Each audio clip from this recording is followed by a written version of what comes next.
Hello guys, ഇന്നൊരു fresh avocado smoothie ആയാലോ. നല്ല ഫ്രഷ് ആയിട്ടുള്ള ഒരു അവക്കാഡോ നമുക്ക് കിട്ടിയിട്ടോ. അമ്മയുടെ ഒരു ഫ്രണ്ട് കൊടുത്തതാണ്.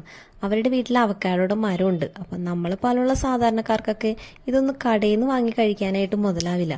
അപ്പോൾ ഇങ്ങനെ കിട്ടുമ്പോൾ നമ്മൾ മിസ്സാക്കാൻ പാടില്ലല്ലോ. അധികം പഴുത്തിട്ടുണ്ടായിരുന്നില്ല കേട്ടോ ഞങ്ങളുടെ കയ്യിൽ കിട്ടിയപ്പോൾ. അപ്പോൾ 2 ദിവസം വെച്ചപ്പോൾ നല്ലതുപോലെ പഴുത്ത് കിട്ടി. അങ്ങനെ അവക്കാഡോയുടെ തൊലിയൊക്കെ കളഞ്ഞ് മിക്സിയുടെ ജാറിലിട്ട് കുറച്ച് പാലും പഞ്ചസാരയും കൂടി ഇട്ടിട്ട് അടിച്ചെടുത്തു കേട്ടോ.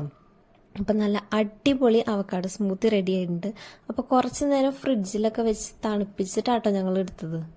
ലുക്ക് നല്ല അടിപൊളിയാണ്. നല്ല ഗ്രീൻ കളറായിട്ട് ലുക്ക് പോലെ തന്നെ നല്ല ടേസ്റ്റ് ഉണ്ട് കേട്ടോ. അപ്പം ഞങ്ങൾ അലങ്കാരത്തിന് വേണ്ടി കുറച്ച് കാഷ്യൂം കൂടി ഇട്ടു. അങ്ങനെ അപ്പനും അമ്മയും കുടിച്ച് കഴിയുമ്പോഴേക്കും അവർക്ക് ഇഷ്ടമായി. ചില ആൾക്കാർക്ക് ഇതിൻ്റെ ടേസ്റ്റ് അത്ര ഇഷ്ടാവില്ല എന്ന് ഞാൻ പറഞ്ഞു കേട്ടിട്ടുണ്ട്. പക്ഷെ ഞങ്ങൾക്ക് എല്ലാവർക്കും ഭയങ്കര ഇഷ്ടമായി കേട്ടോ. കുറച്ച് പഞ്ചസാര ഒഴിവാക്കുകയാണെന്നുണ്ടെങ്കിൽ കുറച്ചും കൂടി ഹെൽത്തി ആയിരിക്കും കേട്ടോ. മോളൊരു സ്പൂൺ പോലും കുടിച്ചില്ല കേട്ടോ. അല്ലെങ്കിൽ നല്ല സാധനങ്ങളൊന്നും അവൾക്ക് ഇഷ്ടമല്ല. അവളെ പ്രഗ്നന്റ് ആയിരുന്നപ്പോൾ ഞാൻ 1-2 തവണ ഇത് കുടിച്ചിട്ടുണ്ട് കേട്ടോ. ഇതിൽ ധാരാളം ഹെൽത്ത് ബെനിഫിറ്റ്സ് ഉള്ളതുകൊണ്ട് തന്നെ കുട്ടികൾക്കും മുതിർന്നവർക്കും ഒരേപോലെ കഴിക്കാൻ പറ്റിയിട്ടുള്ള സൂപ്പർ ഫുഡാണ് ഇത്.